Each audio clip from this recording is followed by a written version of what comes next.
Supreme court में Hindenburg की report पर याचिका को खारिज कर दिया है। कोर्ट ने सुप्रीम कोर्ट ने सुनवाई से इनकार इस पर कर दिया है। सुप्रीम कोर्ट ने याचिकाकर्ता को फटकार लगाई है। सुप्रीम कोर्ट ने पूछा कि कितने का जुर्माना लगाया जाए। नए आरोपों पर दाखिल याचिका पर सुनवाई से कोर्ट ने इनकार किया है। हिंडनबर्ग की नई रिपोर्ट्स पर सुनवाई की मांग यहां पर की गई थी, जिसको खारिज सुप्रीम कोर्ट ने कर दिया है। तो ये बड़ा अपडेट सुप्रीम कोर्ट से निकल कर आया है। हिंडनबर्ग की रिपोर्ट्स पर याचिका जो दायर यहां पर की गई थी, उसको सुप्रीम कोर्ट ने खारिज किया है और सुप्रीम कोर्ट ने सुनवाई से इस पर इनकार किया है।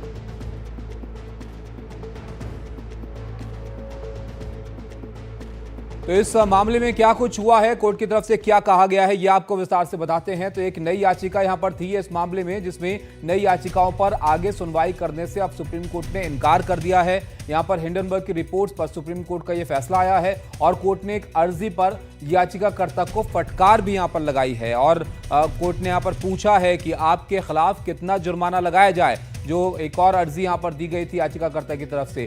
याचिकाकर्ता ने हिंडनबर्ग की नई रिपोर्ट पर सुनवाई की मांग की थी यहां पर, और इस पर यह सुप्रीम कोर्ट की तरफ से कहा गया है। याचिकाकर्ता विशाल तिवारी ने सुप्रीम कोर्ट रजिस्ट्रार के फैसले को चुनौती सुप्रीम कोर्ट में दी थी, जिस पर सुनवाई से कोर्ट ने यहां पर मना किया है। रजिस्ट्रार के फैसले को चुनौती देते हुए रजिस्ट्रार ने यहां पर 5 अगस्त को विशाल तिवारी की याचिका लिस्ट करने से इनकार किया था, जिसको यहां पर चुनौती दी गई थी याचिकाकर्ता की तरफ से।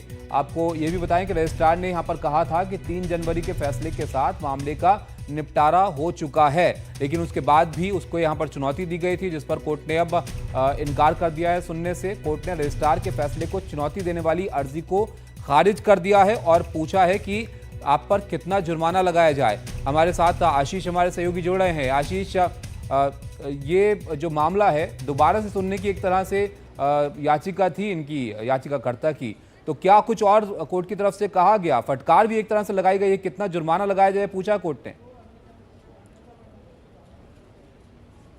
जी बिल्कुल, देखिए काफ़ी अहम ऐसे मोड़ पर जब 3 जनवरी को पिछले साल 3 जजेस की बेंच ने इस मामले में हिंडनबर्ग रिपोर्ट को सिरे से खारिज कर दिया था और इसके साथ साथ उन्होंने ये कहा था कि किसी और एजेंसी की या एसआईटी की जांच की जरूरत इस मामले में नहीं है, सेबी जैसी संस्थाओं पर भरोसा किया जाना चाहिए, ये सुप्रीम कोर्ट ने बोला था। और ये भी कहा था कि तीसरे पक्ष की रिपोर्ट को अंतिम सच नहीं माना जा सकता, ये बड़ी बातें की थी और इसके बाद इसे खारिज कर दिया था। बाद में इस मुद्दे को लेकर पुनर्विचार याचिकाएं दाखिल हुई, उसे भी सुप्रीम कोर्ट ने खारिज कर दिया, ये कहते हुए कि इन आरोपों में किसी भी तरह की कोई मेरिट नहीं मिली है और सुप्रीम कोर्ट के जो पहले का फैसला था उसमें रिकॉर्ड में किसी तरह की कोई गलती नहीं मिली है। इसके बाद अगस्त के महीने में जब एक और ये बात आई, ये दावा किया गया, आरोप लगाए गए कि जो सेबी की चेयरमैन है उनके शेयर थे, इस मुद्दे पर फिर याचिकाकर्ता जो है विशाल तिवारी वो सुप्रीम कोर्ट पहुंचे थे और कहा था कि सेबी ने सही से जांच नहीं की है, 3 महीने में जांच पूरी करने के आदेश थे, उसका भी पालन नहीं किया।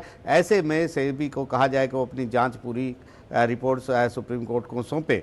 इस मुद्दे को लेकर जो सुप्रीम कोर्ट में रजिस्ट्रार है उन्होंने इनकार कर दिया था इस मामले को सूचीबद्ध करने से और कहा था इस मामले पर सुनवाई नहीं होगी, क्योंकि ये मामला पहले ही निपटारा सुप्रीम कोर्ट इसका कर चुका है, नई अर्जी पर सुनवाई नहीं होगी। इसको लेकर विशाल तिवारी ने एक याचिका सुप्रीम कोर्ट में दाखिल की और इस फैसले को चुनौती दी और कहा कि रजिस्ट्रार का ये फैसला सही नहीं है, सुप्रीम कोर्ट को इसमें दखल देना चाहिए। जी, आज जब जस्टिस जेबी पारदीवाला की बेंच में ये मामला आया था सुनवाई के लिए, तो ये सुनवाई मुश्किल से 1 मिनट भी नहीं चली और सीधे सीधे बेंच ने नाराज़गी जताई और ये याचिकाकर्ता से पूछा कि आप पर कितना जुर्माना लगाया जाए और इसके बाद इस मामले को खारिज कर दिया गया। यानी विशाल तिवारी की जो नए आरोप जो लगे थे उन पर किसी भी जांच से इनकार, याचिका सुनवाई से इनकार कर दिया सुप्रीम कोर्ट ने। इसका सीधा सीधा मतलब यह है कि सुप्रीम कोर्ट का जो पहले का फैसला था जिसमें सेबी की जांच को पर मोहर लगाई थी, जो अपनी कमेटी बनाई थी उसकी जांच पर मोहर लगाई थी,